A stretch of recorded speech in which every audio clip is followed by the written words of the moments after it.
Archaeology ह्या अत्यंत अद्भुत आणि रहस्यमय क्षेत्रात मी कामाला होते. या क्षेत्रात येऊन मला जवळजवळ 10-12 वर्ष झाली होती. आता मी बऱ्यापैकी चांगल्या हुद्द्यावर होते. वेगवेगळ्या साईट्सवर जाऊन संशोधन करणं, जुन्या वास्तू किंवा वस्तू शोधणं, त्यांचा अभ्यास करणं असं माझ्या कामाचं एकूण स्वरूप होतं. आत्तापर्यंत असंख्य ठिकाणी कामानिमित्त भटकंती केली. बरेच चांगले, वाईट, रोमांचकारी, भीतीदायक, चित्तथरारक अनुभवांना सामोरे गेले.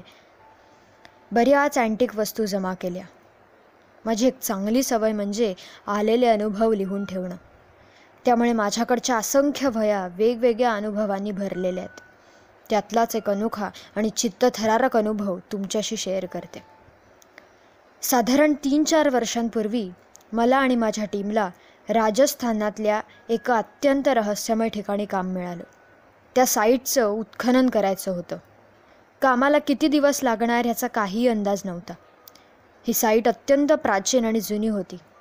वर्षानुवर्ष या जागी कोणत्याच प्रकारची डेव्हलपमेंट नव्हती की कोणतीही वस्ती आजूबाजूला नव्हती.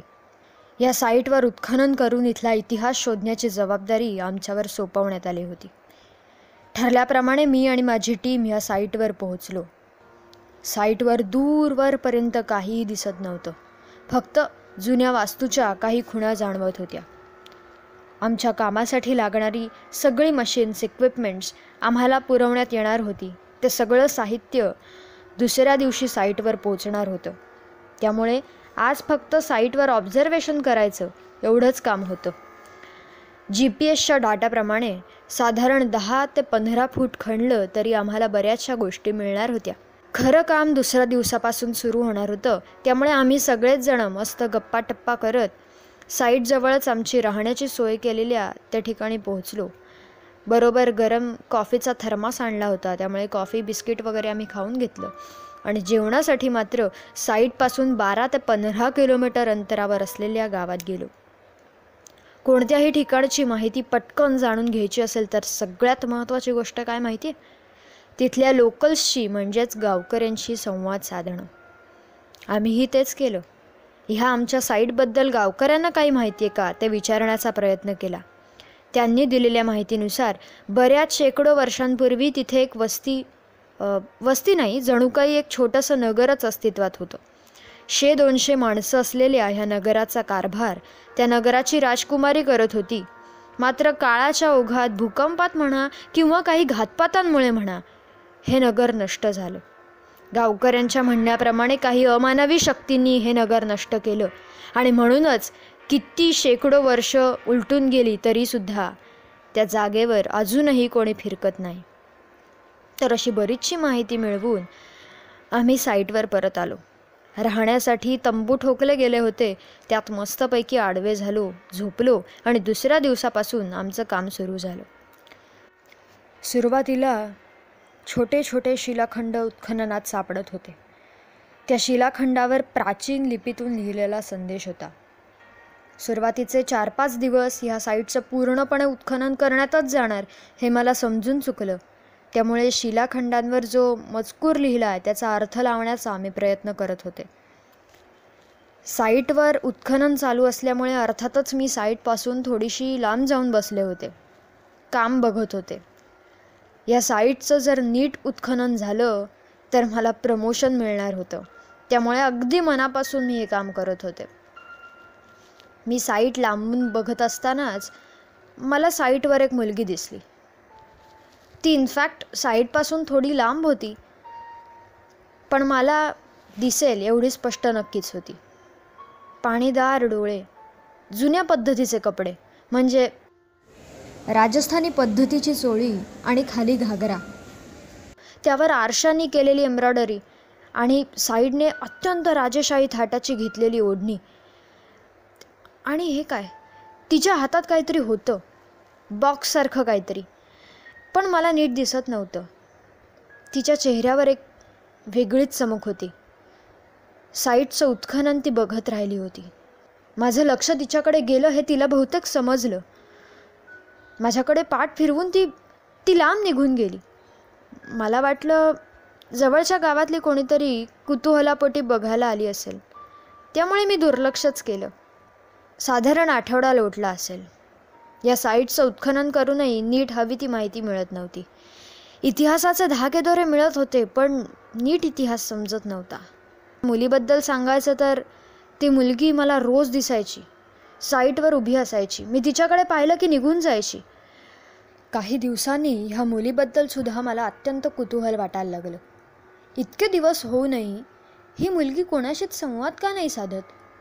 तिला माझ्याशी तर बोलायचं नसेल? मे बी तिकडे काम करत असलेल्या कामगारांमुळे तिला ऑकवर्ड होत असेल का? शिवाय तिच्या हातातला तो बॉक्स, त्याबद्दल तर कुतूहल होतंच. मला खात्री होती त्या मुलीला काहीतरी नक्की माहीत असणार. पण ती तर मला बघूनच निघून जाते. मग तिच्याशी बोलायचं कसं? मी विचार केला. दुसऱ्या दिवशी सगळ्यांना कामातून लवकर फ्री केलं आणि गावात बाकी काही माहिती मिळते का हे बघायला पाठवलं. आता साईटवर मी आणि 2-3 कामगार थांबलो होतो. पण त्या कामगारांनाही आराम करायला सांगून मी साईटवर एकटीच पोचले. ती मुलगी मला नेहमी जिथे दिसते तिथे जाऊन मी उभी राहिले. दूरवर कुठेही तिचाच पत्ताच नव्हता. मी इकडे बघत असतानाच अचानक पैंजणांचा आवाज आला.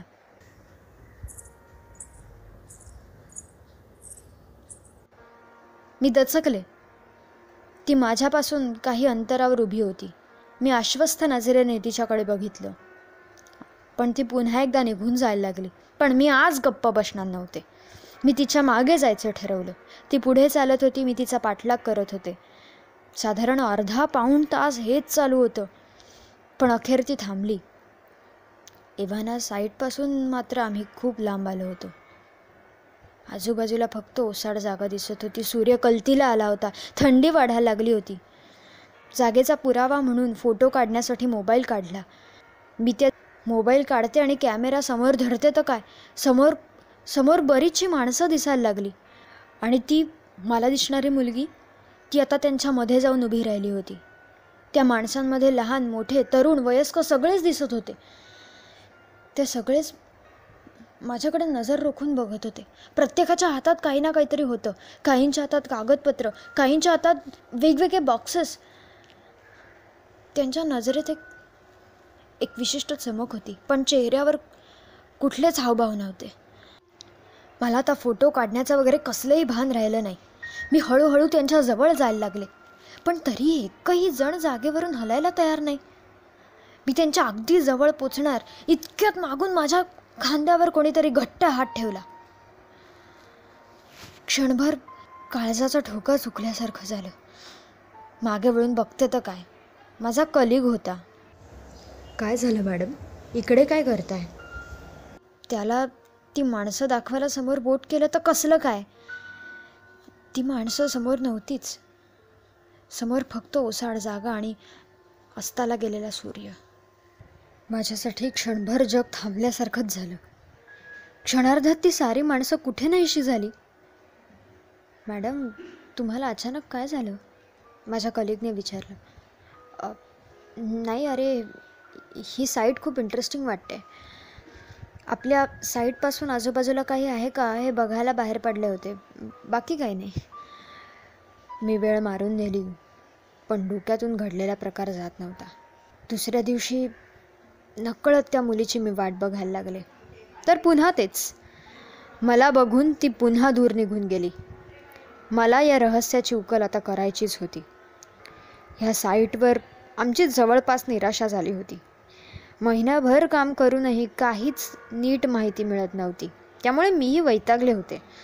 आता आणखी आठवडाभर जर काहीच माहिती मिळाली नाही तर हे प्रोजेक्ट आमच्या हातातून जाणार हे नक्की होतं.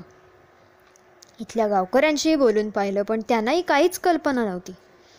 आता मला एकच सोर्स दिसत होता, ती मुलगी आणि जिथे ती मला घेऊन गेली होती ती जागा. मी मनाशी काहीतरी ठरवलं. माझ्या टीमला माझा प्लॅन सांगितला. दुसऱ्या दिवशी सुरुवातीला साईटवर मी एकटीच गेले, पण ह्यावेळी डोकं लावून एक छोटासा कॅमेरा बरोबर ठेवला होता. मी जे काही समोर बघत होते ते सगळं ह्या कॅमेऱ्यातसुद्धा टिपलं जाईल अशी आशा होती. सोबत GPS लोकेटर तो होताच, त्यामुळे मला ट्रेस करणं माझ्या कलिग्सना सोपं गेलं. नेहमीप्रमाणेच ती मुलगी आली. मी तिच्या मागोमाग गेले आणि ती ज्या लोकेशनवरती थांबली आणि अर्थातच नंतर तो भयंकर अनुभव तोही परत आलाच मला. त्या असंख्य व्यक्ती समोर उभ्या होत्या. त्या जागेवर मी माझ्या कलिग्सना यायला सांगितलं. माझे सहकारी तिथे आले, पोहोचले आणि त्या क्षणी ती सगळी माणसं नाहीशी झाली. हा भास नक्कीच नव्हता हे मला कळून चुकलं. त्यामुळे मी ठरवलं की या प्रकाराबद्दल कोणाची तरी मदत घ्यायला पाहिजे. रमलविद्या जाणणारे माझे काका होते. रमलविद्या म्हणजे जादूटोणा, तांत्रिक, मांत्रिक, भूतखेतं, पिशाच्य वगैरे वगैरे गोष्टी जाणणारे लोक. तर हे रमलविद्या जाणणारे माझे काका, त्यांना मी फोन केला आणि घडलेला प्रकार सांगितला. आणि त्यांनी मला सांगितलं की काही करू नकोस, फक्त ती जागा खण. मग काय, आम्ही सगळेजणं दुसऱ्या दिवसापासूनच ती जागा उत्खनन करायला लागलो. आणि खरोखर अगदी कमी कष्टात बऱ्याच गोष्टी सापडू लागल्या. वेगवेगळ्या प्रकारची भांडीकुंडी, वेगवेगळ्या प्रकारचे दागदागिने, त्यांचे मोठे मोठे नक्षीदार बॉक्सेस, वेगवेगळी कागदपत्र. आणि इतकंच नाही तर काही दिवस खणल्यानंतर वेगवेगळ्या पद्धतीच्या भिंती, घरं, त्यांच्यासुद्धा खाणाखुणा इथे दिसायला लागल्या होत्या. गावकऱ्यांच्या म्हणण्यानुसार जे नगर इथे अस्तित्वात होतं कित्येक वर्षांपूर्वी, ते नगर आम्हाला दिलेल्या साईटवर नाही तर त्या मुलीमुळे कळलेल्या जागेवरती अस्तित्वात होतं बहुतेक. या साईटवर बऱ्याच गोष्टी सापडल्या, त्यामुळे मला खूप आनंद झाला. कदाचित त्या मुलीला फॉलो केलं आणि म्हणूनच हे सगळं मला सापडलं होतं. माझ्या कलिग्सना माझं कौतुक वाटत होतं. ते मला विचारत होते की इथे उत्खनन करावं हे तुम्हाला कसं कळलं. हा प्रश्न ऐकल्यावर आनंदाच्या मूडमधून मी बाहेर आले आणि त्यांना खरं सांगू का नको ह्या पेचात पडले. मी शक्यतोवर त्यांना ही गोष्ट सांगणार नव्हते, त्यामुळे मी फक्त हसले. आम्ही बरेच दिवस त्या जागेवर काम करत होतो. साधारण 2-3 दिवसात काम आटपायचं असा विचार केला. पण ह्याच 2-3 दिवसात अत्यंत चित्तथरारक प्रकार समोर येईल याची साधी कल्पनाही नव्हती. आम्ही खणत होतो आणि अचानक आम्हाला बरेच सापळे तिथे सापडले. अचानक एवढ्या सगळ्या हाडांचे सापळे दिसल्यानंतर अंगावर शहारे आले. दरदरून घाम फुटला मला. माझ्या सहकाऱ्यांनाही खूप घाबरल्यासारखं झालं. त्या रात्री अजिबात झोप लागत नव्हती मला. आणि सहज म्हणून मी पाय मोकळे करायला साईडच्या बाहेर आले, तेव्हा ती सगळी माणसं, त्या मुलीसकट ती सगळी माणसं माझ्याकडे नजर रोखून बघत होती. माझ्या अंगावर येत होती असं मला वाटलं. बापरे. मी घाबरून पुन्हा तंबूत परतले आणि माझ्या काकानं परत एकदा फोन केला. त्यांनी मला सांगितलं की शहाणे असशील तर हे सगळे सापळे लगेचच्या लगेच जाळून टाक. पण मी लीगली तसं करू शकत नव्हते. ज्या काही गोष्टी उत्खननात सापडल्या त्या सगळ्या मला प्रेझेंट करायच्या होत्या कंपनीला. आता काय करणार. काकांचं ऐकलं तर अंधश्रद्धेवर विश्वास ठेवल्यासारखं होईल, पण कदाचित भीतीपासून सगळ्यांची मुक्तता होईल. आणि काकांचं नाही ऐकलं तर जसं शेकडो वर्ष ही जागा लोकांसाठी उपलब्ध झाली नाही किंवा लोकांनी तिथे येणं टाळलं, ती जागा तशीच राहील. मग ह्या जागेचं सौंदर्य लोकांना दिसणार नाही. खूप द्विधा मनस्थिती होती, पण काकांचं ऐकायचं ठरवलं.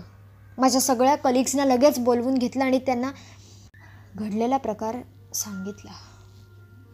काही लोकांनी तो हसण्यावर नेला, काहींनी तो सिरियसली घेतला, पण शेवटी मुद्दा माझ्याकडे होता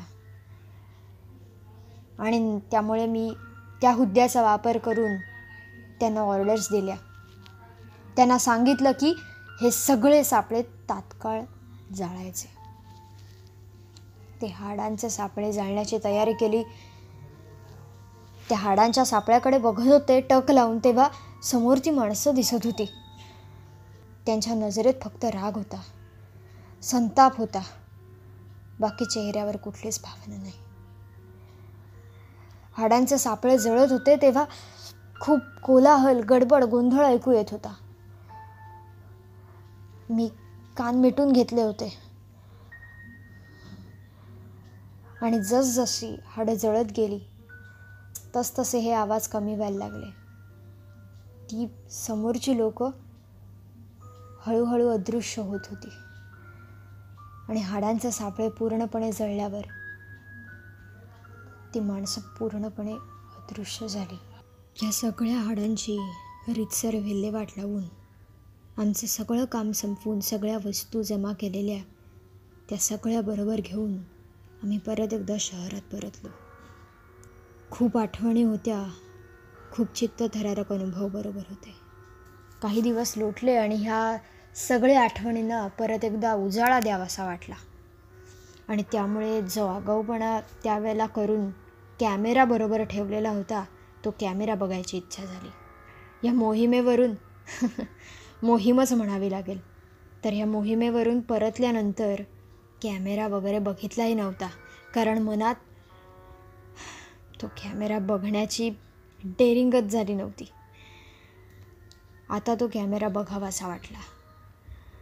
सहज म्हणून ज्या काही घटना त्या कॅमेऱ्यात टिपल्या गेल्यात त्या पाहण्यासाठी मी कॅमेरा चालू केला. व्हिडिओ ओपन करण्याचा प्रयत्न केला, पण समोरचा ब्लँक स्क्रीन मनात कायमची भीती पेरून गेला.